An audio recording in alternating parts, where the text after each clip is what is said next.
আলহামদুলিল্লাহ আজকে 3 দিন আমাদের ফুরফুরা শরীফে মহান ইসলামের সাহেব খুব শান্তির সঙ্গে খুব ভালোভাবে আল্লাহর রহমতে আল্লাহ পাক কাটাচ্ছেন। আর যে সমস্ত মেহমান বিদেশ থেকে দেশ বিদেশ বাংলাদেশ আসাম আমাদের ত্রিপুরা মেঘালয় ভারতবর্ষের বিভিন্ন রাজ্য থেকে আসছেন, আল্লাহর রহমতে আমরা তাদের পাশে দাঁড়িয়ে সুন্দরভাবে আমরা সহযোগিতা করতে পারছি। আলহামদুলিল্লাহ সবাই খুশি। আমরা চাইবো ইনশাল্লাহ যতটুকু সময় আছে আগামীকাল ফজর পর্যন্ত শান্তিতে আল্লাহ পাক এইভাবেই যেন কাটায়।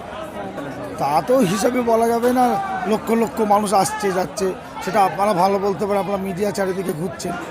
আমিও কয়েক জায়গায় শুনলাম যে এরকম কয়েক জায়গায় মানে ট্রাফিক ঠিক পাচ্ছে না, সিগন্যাল পাচ্ছে না, রাস্তাঘাটে জাম হচ্ছে, এটা আমিও খবর পেয়েছি। আমিও কয়েকজনকে ফোন করেছিলাম যে যাতে রাস্তাটা ক্লিয়ার করা যায়, ঠিক জায়গায় বাজারে বা মোড়ের মাথায় যাতে ট্রাফিকগুলো দিয়ে রাস্তাগুলো ক্লিয়ার করা যায়, সেদিকে আমিও কয়েকজনকে ফোন করে বলেছি। আশা করি ইনশাল্লাহ সেগুলোর দিকে তারা লক্ষ্য রাখবে, যাতে সুষ্ঠু মানুষ এত কষ্ট করে মানুষগুলো আসছে যেন সুষ্ঠুভাবে শান্তিতে আসতে পারে। না সম্পূর্ণ আমরা করি না, আমাদের অনেক মুজাদুজ্জামানের মেহমান ভক্ত মুরিদ আছেন, তারাও আমাদের সঙ্গে সহযোগিতা করেছেন, তার সঙ্গে আমরাও আছি।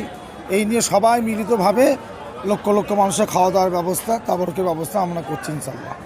আমাদের তো এশার নামাজ বাদে শুরু হবে, দরবার শরীফের তাবারক সে কোনো নামাজের পরে দেওয়া হয়। আর আমাদের এটা তো আমাদের পার্সোনাল বাড়ির, বুঝতে পেরেছেন, দরবার শরীফে ছোটো দরবার বড় দরবার শরীফে তাবারক সেখানে নামাজ জোহরের নামাজ বাদ এবং এশার নামাজ বাদে বহু জায়গায় পরিবেশন করেন।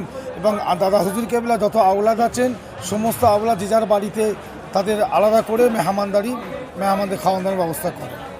আমাদের আজকে এখানে ঈশান নামাজ পড়ে খাওয়ান দাওয়া শুরু করব, মোটামুটি ধরে নেন না রাত্রির 12টা-1টা পর্যন্ত আমাদের খাওয়ান দাওয়া এখানে চলবে।